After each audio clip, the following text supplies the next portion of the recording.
This next lesson is on arithmetic sequences or arithmetic sequences where you're trying to find out different things about it. So an arithmetic sequence is adding or subtracting by the same number. A couple of terms we're going to use. U1 will be for the first term. Again, some textbooks will use T1 or some other textbooks will use A as being what the first term is. We're going to use U1.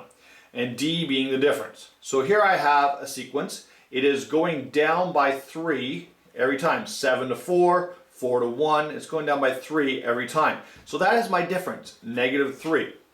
My first term is at 7. Okay, so you have U1 is 7 and your difference is 3. Now, a couple of things, we're going to be working with some formulas to answer some questions. The first one is the difference. Your difference, D, how do you figure that out? Well, it's how much it's changing by. So if you take any two consecutive terms and subtract them, you'll get your difference. So if I go back here and I go, okay, two consecutive terms, so I'm going to go 4 subtract 7, that's going to give me -3. Your second term, subtract your first one. You got to go a little bit later on, subtract the next one. So 1 subtract 4. Okay, that would also give me a -3. That difference is going to stay consistent, and that is what makes an arithmetic sequence. So your difference, subtract any two consecutive terms. It could be U6 subtract U5. Okay, and it'll figure out where your difference is. And the next one is the general term formula. This is a formula that will allow you to figure out any value of the sequence. So you could figure out what U7 is. U7 equals, and you can put in your first term, which in the last case we did was 7, plus n minus 1, so I'm finding the 7th term, and your difference was -3. And you can actually go and figure this out, what your 7th term is. In this case, my 7th term would be -11. Okay. Let's take an example. Consider the following. 7, 16, 25, 34. Here's an arithmetic sequence. It is going up by 9 every time. So if I want to show it's arithmetic, well, I just did. I show it's going up by 9 every time, but I should figure out my difference. So my difference, take two consecutive terms. So I'm going to take the 16, my term 2, subtract my term 1. It's going to give me 9. I'm going to do it again. 25 for third term, subtract 16. It's also going to give me 9.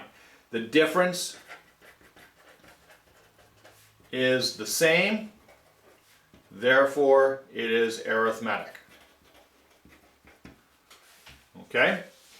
Find the general term formula. So I need to know some values. Well, my formula is UN equals U1 plus n minus 1 times D. UN is just, it can be any term that I'm trying to find, any future term that I'm trying to find. I don't know what that's going to be.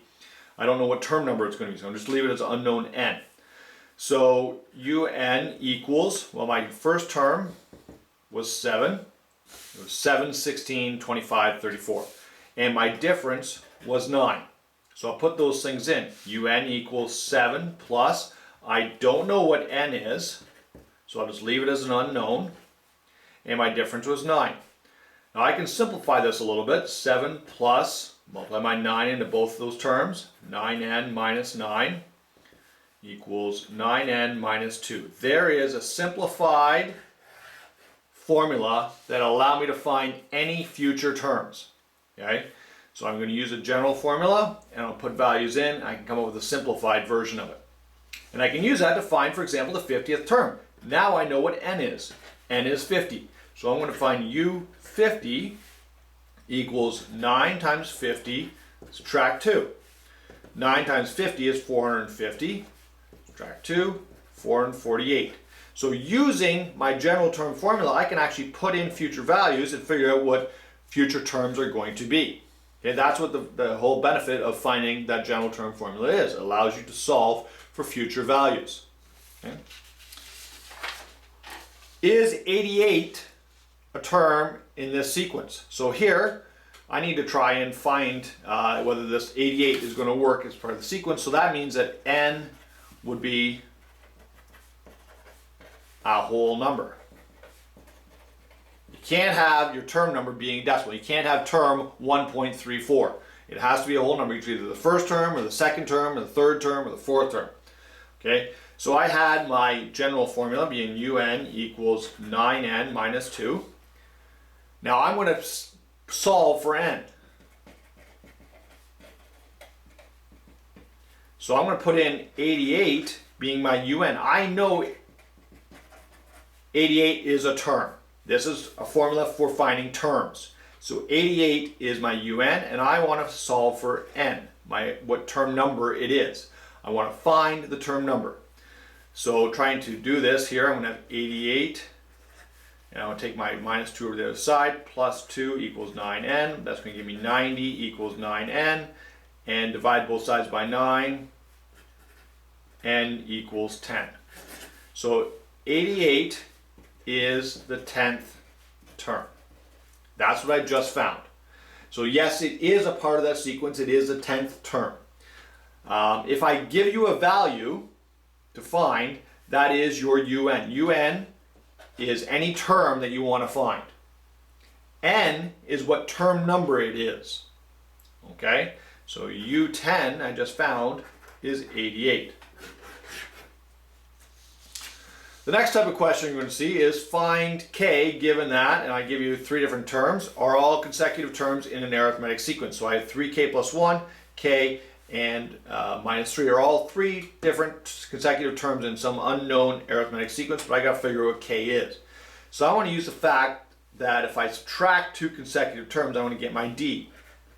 un plus 1, subtract un is going to be my d. So I want to subtract 2 consecutive terms to figure out the d, because the d should be the same regardless. So if I take k, which is the second term, subtract the first term, I will get the exact same values if I take the third term, which is negative 3, and subtract the second term. So I have the second term subtract the first equals what the third term is, subtract the second. You subtract any 2 consecutive terms, you'll get the same value. Okay, so I can simplify this. So I'm going to have, let's see, k minus 3k subtract 1 equals negative 3 subtract k. And I'm just going to rearrange to solve for my k values.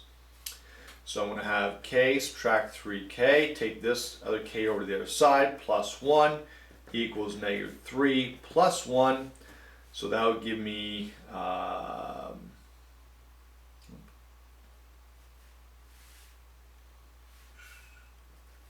that should be plus k. So it's going to give me negative 3k equals negative 2, and k is going to equal 2/3. And that's okay. K is 2/3 in this unknown sequence. Here's another example where they're all consecutive terms. Now I want to take the second term, subtract the first one. So k squared subtract k, and it's got to equal the third term, subtract the second one.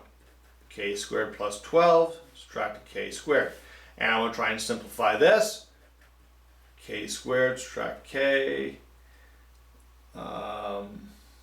Take that over to the other side. So subtract a k squared.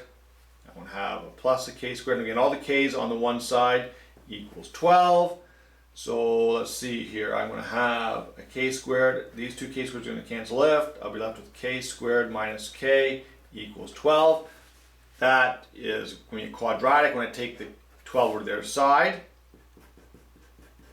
make it equal to 0. Anytime you have a quadratic, you need to use the quadratic formula or factoring to solve. So I'm going to have k minus 4 and k plus 3. That is a simple trinomial. And so I need to get what numbers multiply to negative 12 and add to negative 1. That'd be negative 4 and 3. So my answer is going to be k equals 4 or k equals negative 3. I'm going to have 2 different possible unknown values. So these are a couple of examples of different types of questions you'll see using arithmetic sequences. Okay, the bottom line is general term formula. Okay, is your un equals u1 plus n minus 1d. And you can put in your different values. You can be finding a term number or finding a future term, or using the difference formula, which is subtracting any 2 consecutive terms. Thank you very much.